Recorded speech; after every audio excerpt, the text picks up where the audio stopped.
Na luna de maio, outro ano, tomou lugar um evento catalogado como o Parlamento Juvenil de Reino Holandês. É representante da juventude de Aruba, Curaçao, Sint Maarten e Suriname. E de Holanda, lo topa com outro para discutir tema em comum.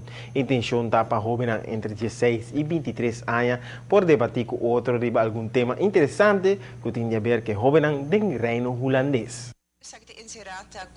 Aruba, como parte do reino, tem oportunidades para nós jovens participar em debate que vai tomar lugar na maio de 2014 na Sint Maarten. Isso aqui quer dizer que o jovem entre 16 e 23 anos de idade te evitar para participar. Primeiro participar, mister word escolher.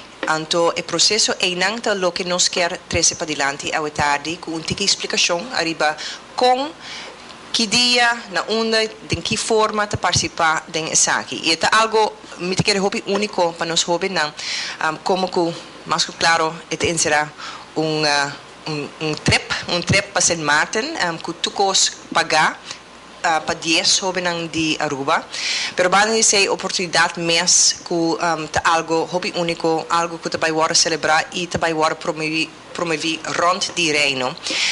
Essa aqui tá algo que para primeira vez tá war organizar.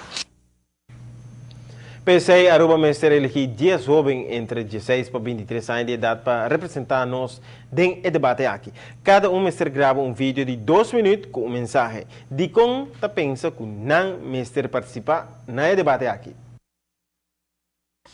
Para de aqui, full organização ronde escolhi nos 10 candidatos que representar Aruba. Também vai ter 5 pessoas do reino que agora seletadas da comissão de 2 anos de reino holandês para coach do time. Uma vez está presente na Sint Maarten. E essa para Holanda é a pessoa de Wasila Hatchi, se me pronunciar se eu pôr arriba Wasila Hatchi, na Curaçao é a Suzy Römer, que é um nome bom conhecido, que na Aruba também. Na Sint Maarten é Franklin Richards. E na Bonaire, sabe, em Saint Eustatius, não vai ser um time que forma 3 países junto. A pessoa é não agora escolhida Nora Snake Gibbs. E para Aruba também pessoa. Você me tem que não,